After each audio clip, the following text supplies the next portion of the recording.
Electricity and magnetism के magnetism वाले section के तहत हम अपने सिलेबस के 3rd यूनिट को पढ़ रहे हैं। पिछले क्लास में हम लोगों ने इसके बेस को, इस मैग्नेटिज्म के बेस जिस नियम को कहा जाता है बायो-सेवर्ट के नियम के बारे में स्टडी किया है।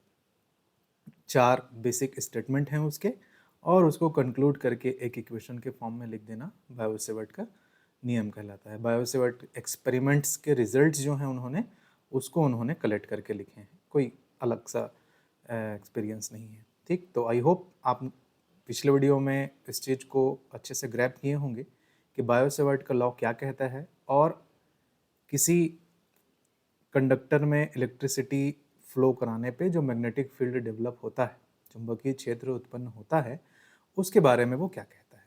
अब हमें आगे उसके एप्लीकेशंस पे, जो कि बहुत इम्पॉर्टेंट रोल प्ले करते हैं आपके फिजिक्स को, मैग्नेटिज्म के फिजिक्स को अंडरस्टैंड करने में, उधर अपन मूव करेंगे। मैं यहाँ पर वेक्टर को बेस रखते हुए सारे एप्लीकेशन को आपको पढ़ाऊँगा।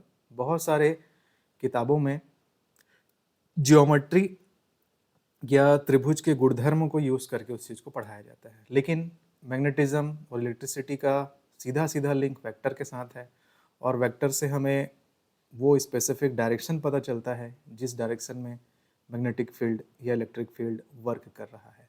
और साथ ही साथ ये हैंडी भी है, मतलब हल करने में, समझने में, कैलकुलेशन करने में, एग्ज़ाम में लिख के आने में ज़्यादा ईजी पड़ता है, हल्का पड़ता है। ठीक है, तो आप थोड़ा सा पेशेंस रखें, वन टाइम इस कॉन्सेप्ट को अपने माइंड में बिल्टअप करें, और हमेशा जब भी आप फिजिक्स पढ़ेंगे, जिस भी स्टैंडर्ड में जाएंगे, ये चीज़ बार बार आएगी, और एक बार जो आपने ये कंसेप्ट बिल्टअप कर लिया तो ये आप इसको कभी नहीं भूलेंगे। तो बिना समय व्यर्थ किए हम स्टार्ट करते हैं हमारे बायो-सेवर्ट के लॉ के अनुप्रयोगों में। पहला जो हमारे लिस्ट पे है, जिसे हम कहते हैं कि एक ऋजु रेखीय तार, धारावाही तार के कारण क्या कितना चुंबकीय क्षेत्र उत्पन्न होता है, उसके बारे में स्टडी करना। हमारे सिलेबस में क्या लिखा है कि magnetic field due to a straight current carrying wire, एक पतले वायर में कितना मैग्नेटिक फील्ड डेवलप हो रहा है उसको स्टडी करना। ठीक है, बहुत ध्यान से डायग्राम को समझिएगा, पूरा बेस है ये, और वेक्टर को मैंने बेस बनाया है आपको सारे एप्लीकेशंस पढ़ाने के लिए, इसलिए अपने माइंड में एक विजुअलाइजेशन, कल्पना करने की क्षमता, फिजिक्स इज नथिंग अबाउट क्या है, सिर्फ और सिर्फ इमेजिनेशन है। ठीक, आप जितना इमेजिनेशन करेंगे उतना आपको नॉलेज इस एरिया में बिल्टअप होते चले जाएगा। ठीक, आइंस्टाइन का क्या स्टेटमेंट है जी कि knowledge is, imagination is more powerful than knowledge. तो इसको आप थोड़ा सा इमेजिन जरूर करिएगा। चलिए समझते हैं कि हमारी क्या स्थितियां हैं और किस आधार पे हमें मैग्नेटिक फील्ड को स्टडी करना है। चलिए देखिए, डायग्राम को सेपरेट मैं एक्सप्लेन करूंगा, पहले लिखना क्या है एग्जाम में वो आप समझिए। यहाँ पे देखिए, दोनों को कंपेयर करते हुए डायग्राम और इसको देखिए। माना ए बी एक धारावाही तार है, ये दिख रहा है आपको, ए बी, ए से लेके बी तक, ये ए से लेके बी तक एक लंबा धारावाही तार है, जिसका विस्तार पॉजिटिव वाई अक्ष में है। पॉजिटिव वाई अक्ष में ज़्यादा है उसका विस्तार, कहने का मतलब है, ठीक, ज़्यादा पोर्शन पॉजिटिव वाई एक्सिस की ओर एक्सपेंड कर रहा है। ठीक, और जिसमें माइनस वाई दिशा में आई धारा प्रवाहित हो रही है। धारा जो आई ए प्रवाहित हो रही है उसकी दिशा किधर है, नेगेटिव वाई डायरेक्शन की ओर। Direction is very important. बिंदु पी कहाँ है जी, यहाँ रखा हुआ है, अभिलंबवत ओपी एक्स पर स्थित है। तार से अभिलंबवत इसकी दूरी बिंदु पी की कितनी है जी, एक्स है, और चूंकि एक्स दिशा में है इसलिए जो स्मॉल आई कंपोनेंट है, वेक्टर कंपोनेंट, ये दिखा रहा है कि बिंदु पी की स्थिति पॉजिटिव एक्स एक्सिस की ओर है। तो ये एक्स आई है हमारे पास, ठीक, जो कि पॉजिटिव एक्स दिशा में स्थित है, ये लिख दिए हमने। माना एक छोटा अल्पांश, तार का एक छोटा सा खंड dl इस प्रकार से लेते हैं कि dl क्या होगा, माइनस जे डी वाई।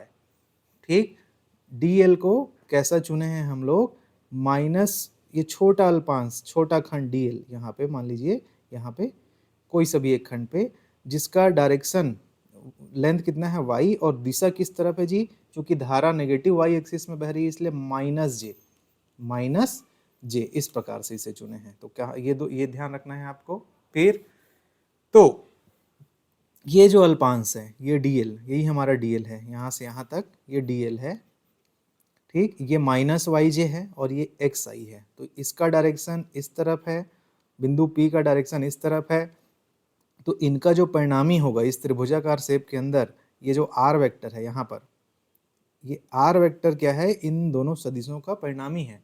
तो सदिश योग के त्रिभुजीय नियम से जो परिणामी होता है दो अन्य सदिशों के योग के बराबर होता है। तो आपको क्या मिला कि तो इस प्रकार जो वेक्टर r है ये जो बिंदु P की स्थिति को व्यक्त करेगा वो क्या मिलेगा जी, माइनस वाई जे ये प्लस एक्स आई।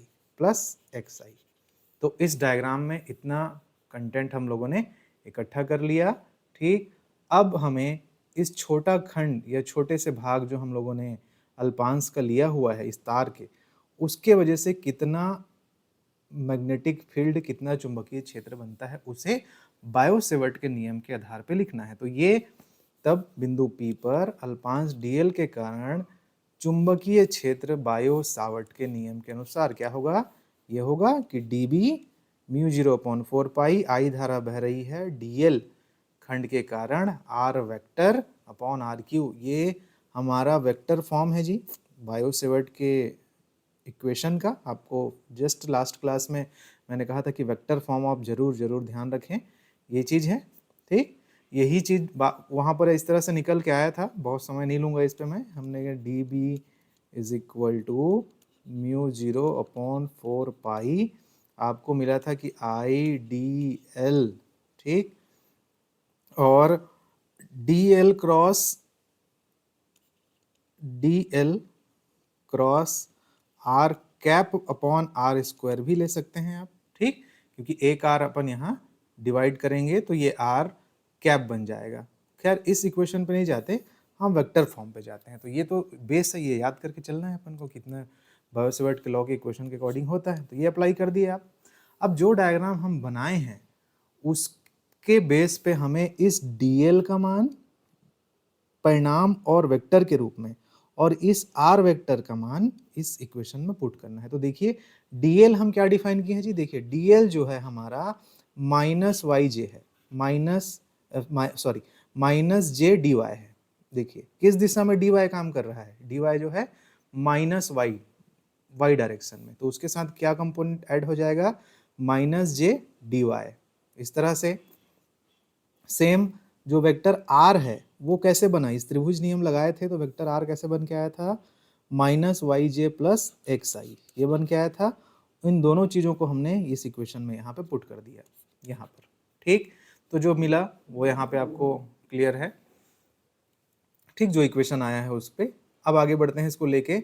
अब ध्यान देंगे अगर आप तो देखिए इस पर्टिकुलर जगह पे माइनस जे डी वाई क्रॉस प्रोडक्ट, ये क्रॉस प्रोडक्ट है, क्रॉस प्रोडक्ट माइनस जे वाई प्लस आई एक्स। तो क्रॉस प्रोडक्ट वेक्टर में कैसे निकालते हैं जी, ये रफ है, ये एक्चुअल में निकल के आया है। अगर आप इसे सॉल्व करेंगे तो क्रॉस प्रोडक्ट कैसे निकलेगा, आई जे और के लिए, है ना। तो पहला एलिमेंट क्या आ जाएगा, 0 माइनस डी वाई और 0, और अगला इस वेक्टर के लिए क्या हो जाएगा एलिमेंट, 0 माइनस वाई और दिस इज एक्स का एलिमेंट है हमारे पास ना, एक्स का एलिमेंट है हमारे पास। तो देखिए इसमें क्या है जी, आई एक्स, तो एक्स, ये एक्स और वाई एलिमेंट है माइनस वाई, और जेड एलिमेंट क्या है 0। तो जब इसको हल करोगे आप तो आई के लिए हल करोगे तो ये 0 0 की वजह से आई के लिए एलिमेंट नहीं मिलने वाला, आई के लिए 0 मिल जाएगा। माइनस जे के लिए सॉल्व करेंगे आप तो ये इस साइड ये वाला लाइन 0 है इसलिए 0 मिल जाएगा। प्लस के लिए जब सॉल्व करोगे आप तो के लिए इसको करेंगे तो ये 0 इधर मल्टीप्लाई, और माइनस करके जब इसका मल्टीप्लाई करोगे तो आपको मिलने वाला है एक्स डी वाई, ऐसा, ठीक, एक्स डी वाई। तो जब ये इस पर्टिकुलर सेक्शन को आप वेक्टर क्रॉस प्रोडक्ट करते हो तो आपको क्या मिलता है जी, के वेक्टर एक्स डी वाई। उसी को हम लोग अपने आगे क्वेश्चन में लिखे हैं, क्या मिला हमें, डी बी म्यू 0/4 पाई आई एक्स डी वाई, जो उस वेक्टर क्रॉस प्रोडक्ट का रिजल्ट है, और के वेक्टर अपॉन आर की घात 3, ठीक। तो ये क्या बता रहा है, इक्वेशन 2 क्या बोल रहा है, अर्थात जो उत्पन्न हो रहा है चुंबकीय क्षेत्र वो पॉजिटिव जेड डायरेक्शन में उत्पन्न हो रहा है। के डायरेक्शन, के वेक्टर किस चीज को रिप्रेजेंट करता है? जेड एक्सिस को।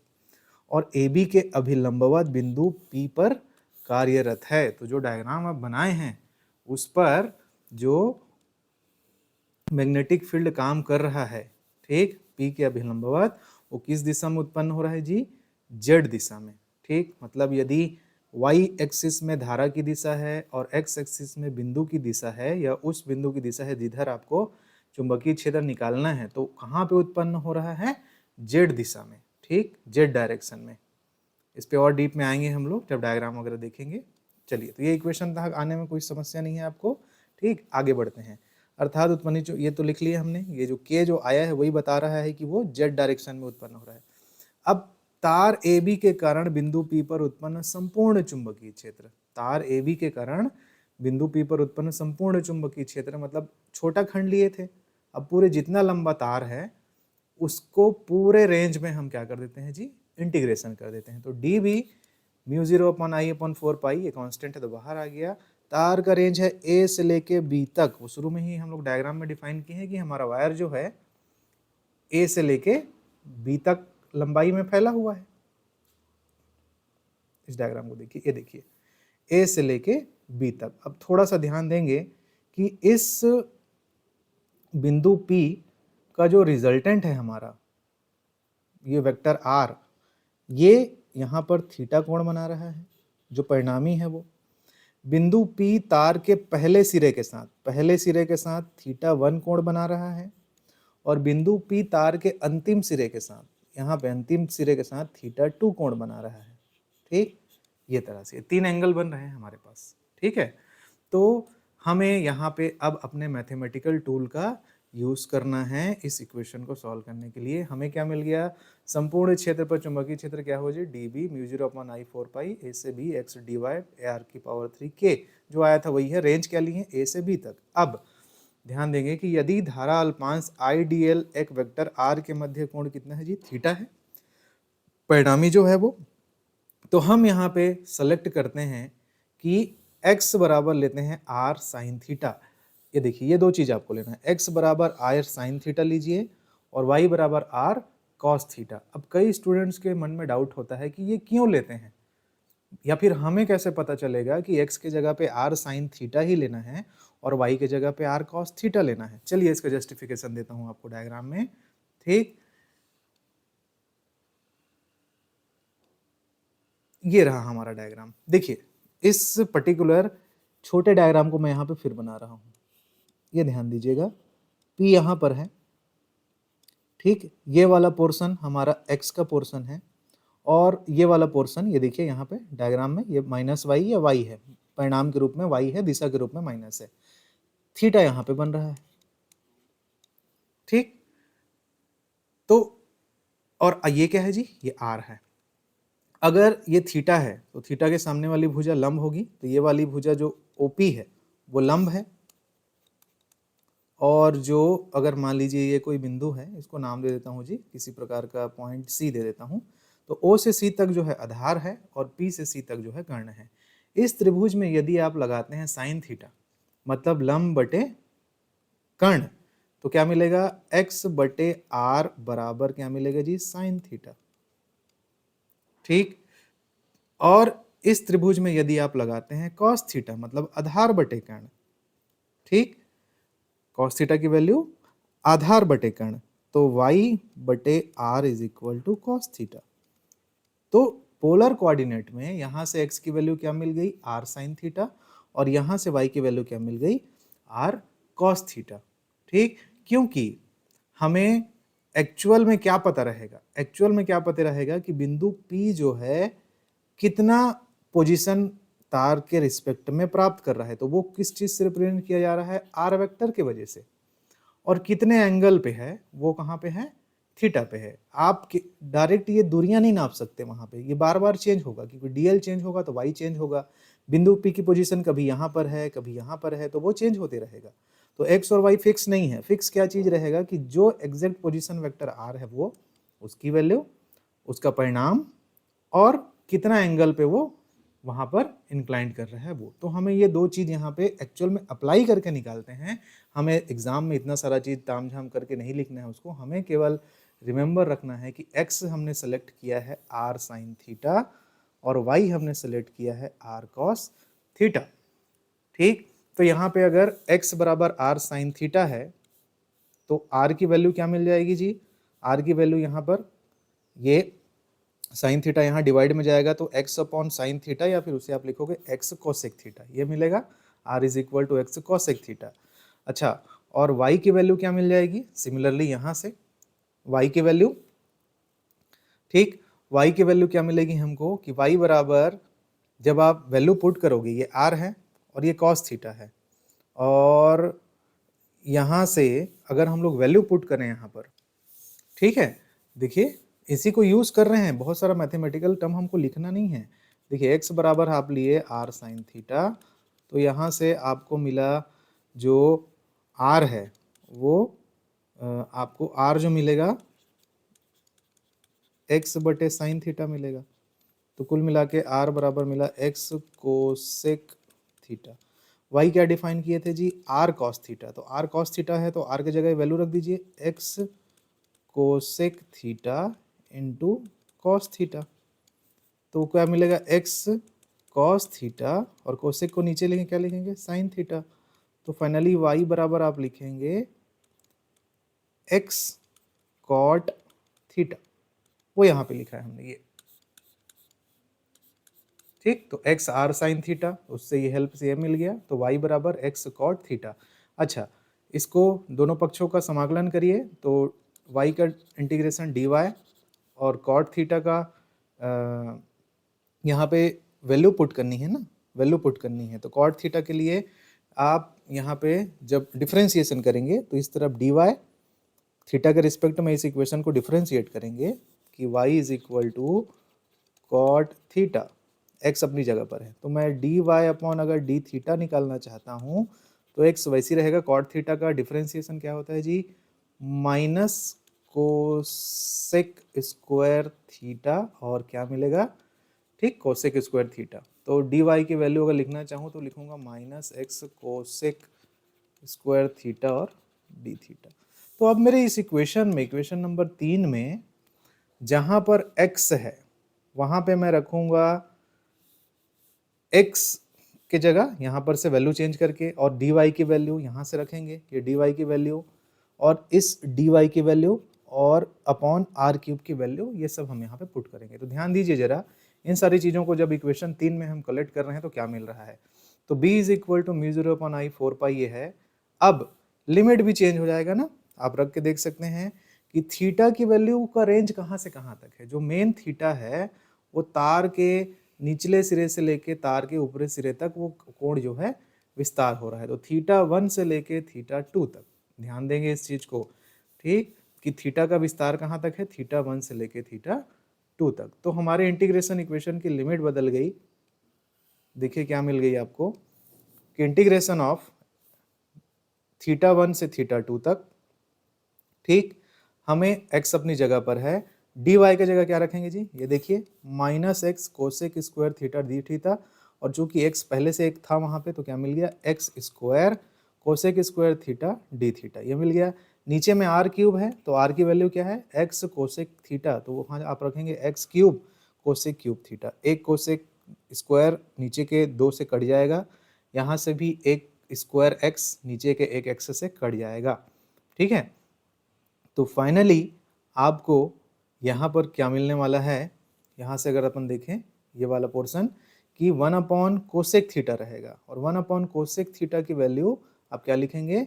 1 अपॉन कोसेक थीटा को साइन थीटा, ठीक है स्टूडेंट, ये एक्स है बाहर ना, 1 अपॉन एक्स, यहाँ से एक एक्स कटा रहेगा, ये वाला पोर्शन तो हमारा बचा है ना, ये एक्स स्क्वायर से एक कटेगा तो एक्स एक्स बटेगा, एक्स बाहर क्योंकि वो थीटा के रिस्पेक्ट में इंटीग्रेशन हो रहा है। तो जो बचा, क्या बचा जी? Minus sine theta D theta, ठीक, उसका हम यहाँ पर इंटीग्रेशन कर देते हैं। तो साइन थीटा का इंटीग्रेशन क्या होता है? माइनस कॉस थीटा, तो माइनस साइन थीटा है वहां पर, ये वाला और उसका इंटीग्रेशन करेंगे तो minus minus plus cos theta, और रेंज क्या है θ1 से लेके θ2 तक। ठीक, तो देखिए ये इक्वेशन आपको मिलता है कि μ0 I अपॉन 4 पाई x है हमारे पास, और जब लिमिट लगाएंगे आप cos थीटा का upper limit θ2 minus lower limit cos θ1, और डायरेक्शन क्या हो जाएगा जी, k हो जाएगा। आपको लग रहा होगा कि ये वेक्टर एप्लीकेशन लगाने से ये थोड़ा सा कॉम्प्लेक्स है, लेकिन अगर आप अपना कंसेप्ट इसमें बिल्ड कर लेते हैं तो ये बहुत बहुत इजी पड़ेगा। 2 बार इसको लिख के आपको जरूर प्रैक्टिस करनी पड़ेगी, क्योंकि आगे आने वाले जो एप्लीकेशंस हैं वो इसी आधार पे वेक्टर के तरीकों को लेते हुए हमें सॉल्व करना है, और उसी में इजी पड़ता है। अगर आप ज्योमेट्रिकल मेथड से सॉल्व करें, जो आपके मैक्सिमम किताबों में रहता है ज्यामिति विधि से, कि ये समरूप त्रिभुज है इसलिए ऐसा होगा, अल्फा एंगल है, बीटा एंगल है, बहुत कंफ्यूजिंग है और जस्टिफिकेबल भी नहीं है। आप उसमें डायरेक्शन फाइंड नहीं कर पाएंगे कि किस डायरेक्शन में मैग्नेटिक फील्ड एक्चुअल में रिप्रेजेंट हो रहा है, बन रहा है। यहाँ पे जैसे देखिए हम लोगों ने हमारे पहले स्लाइड पे जैसे ही ये क्रॉस प्रोडक्ट किया ये वाला, तो आपको ये फट से मिल गया कि हाँ, अगर इसकी दिशा छोटे अल्पांश की दिशा ऐसा है और बिंदु P का पोजीशन ऐसा है, तो जब हम क्रॉस प्रोडक्ट करते हैं तो एक मैथमेटिकली फिजिकल सिग्निफिकेंस मिलता है कि जो मिल के आता है वो k वेक्टर होता है, और k वेक्टर होता है जो कि इस चीज़ को बताता है यहाँ पे कि मैग्नेटिक फील्ड z डायरेक्शन में बन रहा है। और फिर इस पे आगे जाके हम लोग अपने ट्रिग्नोमेट्री का यूज़ कर रहे हैं। ठीक, ट्रिग्नोमेट्री का कैसे यूज़ है काफ़ी अच्छे से हमने यहाँ पे समझा है। इस एरिया को हमेशा ध्यान रखिए, और वेक्टर के एरिया को इसी तरीके से हमें आगे के एप्लीकेशन भी सॉल्व करने हैं। चलिए जो आता है उसके रिजल्ट पे बात करते हैं, बहुत इंपॉर्टेंट है वे। ठीक, कैसे अब इसको हम लिंक करते हैं आपके डायग्राम के साथ। देखिए ये इक्वेशन तो आ गया जी मेन, ये वो इक्वेशन है जो बताता है कि एक ऋजुरेखीय तार के कारण कितना चुंबकीय क्षेत्र बनता है और कहाँ पे बनता है। थोड़ा सा इसको विशेष स्थितियों को समझिए कैसे। यदि चालक क्या है जी, अनंत लंबाई का है, कभी कभी परीक्षा में पूछता है कि अनंत लंबाई के ऋजुरेखीय तार के लिए कितना चुंबकीय क्षेत्र उत्पन्न होगा आई धारा प्रवाहित करने पे, वो निकालिए। तो अनंत लंबाई का मतलब क्या है, इसको बहुत ध्यान से समझिएगा। अनंत लंबाई का मतलब है कि θ1 पाई हो जाए और θ2 0 हो जाए। अब मैं लौटता हूं अपने डायग्राम पे। क्या कहा उसने, अनंत लंबाई का तार कब बनेगा, यहाँ पे ध्यान देंगे। थोड़ा सा क्लीन करता हूं मैं ये नीचे की रफ को, ये हमारे काम का नहीं है। और डायग्राम को फिर से देख के आप इस चीज को समझने की कोशिश करिए कि अनंत लंबाई का तार जब होगा तो वो किस तरह से बिहेव करेगा। ठीक, ये अननेसेसरी चीजें थोड़ी सी मैंने क्लीन कर दी। चलिए ओके, इतना सफिशिएंट है। अनंत लंबाई का तार होगा तो वो कह रहा है कि θ1 पाई हो जाएगा और θ2 0 हो जाएगा। देखिए तार ये है, ये पूरी फैला हुआ है तार ऐसे लंबाई में, ठीक, A से B तक। इससे दूरी ये है, बिंदु P यहाँ पर रखा हुआ है। यदि बिंदु P पीछे आते आते ऐसे आते आते ऐसे आते आते ऐसे आते आते ऐसे आते आते ऐसे आते आते यहाँ है, ठीक, तो ये जो एंगल है आपका, जैसे जैसे मान लो बिंदु P यहाँ रखा है, तार का पोजीशन यहाँ पर है, तो ये मैं लाइन खींच रहा हूँ ऐसे होगा, तो ये कोण ऐसे बनेगा जी, ऐसे। अगर बिंदु P यहाँ पर है तो ये पोजीशन यहाँ पर है, तो कोण ऐसे बनेगा। और अगर बिंदु P पूरा यहाँ तार के ऊपर है, इस जगह पे है, तो एंगल क्या बन जाएगा आपका, ऐसे। और ये क्या हो जाता है, θ1 की वैल्यू कितनी हो गई, पाई हो गई। तो अगर पॉइंट अनंत लंबाई का हो गया, कहने का कंसेप्ट ये है कि तार की लंबाई यदि इन्फिनिटी तक फैल रही है, इन्फिनिटी तक फैल रही है, तो अनंत से किसी भी चीज की दूरी परिभाषित नहीं होगी। अनंत से किसी भी चीज की दूरी परिभाषित नहीं होगी, डेफिनेशन लेस है। मतलब P का पॉइंट ऐसा है कि वो बहुत खिसकते खिसकते इस तार के रेंज पे है, ऐसा मान सकते हैं। तो ये θ1 एंगल आपका कितना हो जाएगा, पाई हो जाएगा। और θ2 एंगल, अब चूंकि ये यहाँ पे आ गया है, मतलब एक स्ट्रेट लाइन मिलने वाला है आपको ऐसे, ये वाला डॉट लाइन जो है, तो θ2 की वैल्यू क्या हो जाएगी, 0 हो जाएगी। तो अब जो हमारा इक्वेशन आया है उसमें हम θ1 और θ2 की वैल्यू पुट कर देते हैं। देखिए जरा यहाँ पर, तो θ1 की वैल्यू हो गई है आपकी 0, और θ2 की वैल्यू हो गई है 0, और θ1 क्या है, पाई है। तो θ2 0 मतलब 1 और cos पाई मतलब -1, दोनों पुट करेंगे यहाँ से, अंदर ब्रैकेट में आपको 2 मिलने वाला है, ये 2, और आफ्टर सॉल्व करेंगे तो ये इक्वेशन मिलेगा जो कि कहलाएगा अनंत लंबाई के ऋजुरेखीय तार के कारण उत्पन्न होने वाला चुंबकीय क्षेत्र जो कितना है जी म्यू 0/4 पाई 2I/x और k वेक्टर जो कि रिप्रेजेंट करता है कि जेड अक्ष में है। दूसरा और देखिए जरा, यदि P बिंदु P अनंत लंबाई के चालक के एक सिरे से लंबवत है, दूरी पर है। यदि बिंदु P अनंत लंबाई के चालक के एक सिरे से लंबवत दूरी x पर है, मतलब अगर ये तार है ऐसे अनंत लंबाई का, A से ले लेते हैं, लंबवत दूरी पर है, लंबवत दूरी पर है मतलब 90 अंश ऐसे, तो थीटा 1 की वैल्यू π/2 है और थीटा 2 नहीं है जी, क्योंकि केवल एक सिरे से है और अगला सिरा अनंत लंबाई का है, बोल दिया है लंबवत है, तो थीटा 2 0 हो गया। तो 0 और थीटा 1 π/2 है, तो cos π/2 0 होता है और cos थीटा 2 0, cos 0 कितना होगा 1 होगा। तो जब आप वैल्यू पुट करेंगे इस इक्वेशन में तो ये मिलेगा आपको, जस्ट हाफ हो जाएगा, जस्ट हाफ हो जाएगा। ठीक है, तो ये इसके रिजल्ट हैं जो कि आपको लिख के आने हैं दोनों। आप ये वाला इक्वेशन फाइंड कर लेंगे तो बहुत इजी है। एक बार आपको अनंत लंबाई के लिए सॉल्व करना है जिसमें थीटा 1 पाई हो जाता है और थीटा 2 0 हो जाता है, और एक बार आपको ये दिखाना है कि यदि अनंत लंबाई के सिरे के एक सिरे के लंबवत दूरी x पर है। मान लीजिए क्वेश्चन में से पूछ सकता है कि ऋजु रेखीय तार के लिए बायो-सैवर्ट के नियम की सहायता से चुंबकीय क्षेत्र उत्पन्न कीजिए जब तार की लंबाई अनंत लंबाई का है, या फिर दूसरा कंडीशन जब बिंदु P अनंत लंबाई के चालक के एक सिरे से कहाँ रखा है, लंबवत दूरी पर रखा हुआ है, लंबवत दूरी x पर रखा हुआ है। तो फाइनल जो एक्सप्रेशन आप निकाल के लेके आएंगे वो चेंज हो जाएगा, है ना। ये है हमारे अनंत लंबाई के पोजीशन के केस में, और ये है हमारे तब जब एक सिरे से 90 अंश की दूरी पर है। तो स्टूडेंट्स अब आप थोड़े से अपने कहा जाए कि चैलेंजिंग एरिया की ओर जा रहे हैं। बायो-सैवर्ट लॉ के एप्लीकेशन, बायो-सैवर्ट का लॉ तो कुछ भी नहीं था, केवल 4 स्टेटमेंट्स थे इससे पहले जो लेक्चर में हमने पढ़ा। अब उसके एक्सप्लेनेशन पे, उसके वर्णन पे हमें एक्चुअल में मैथमेटिक्स और फिजिक्स का यूज़ यहाँ पे करना है। तो वेक्टर कंसेप्ट को बेस बनाते हुए हमने इस कंसेप्ट को यहाँ पे पढ़ा है। थोड़ा ये आपको लगेगा समय, लेकिन अगर आप इस पे कमांड बना लेते हैं तो बहुत बहुत बहुत ईजी रहेगा आपके लिए। चलिए इस पे इसके आगे के रिजल्ट के लिए हम लोग नेक्स्ट क्लास में आपसे मिलते हैं और बहुत इंपॉर्टेंट रिजल्ट्स को डिस्कस करेंगे इस इक्वेशन के, और कैसे फोर्स लाइन डेवलप हुआ, कैसे ये चुंबकीय क्षेत्र बिहेव करता है, उसके कुछ विजुअल्स पे भी बात करेंगे। तो इस क्लास में यहाँ तक, आप इसे ज़रूर प्रैक्टिस करिए, आराम से थोड़ा समय लीजिए इसके ऊपर, क्योंकि वेक्टर का कंसेप्ट है।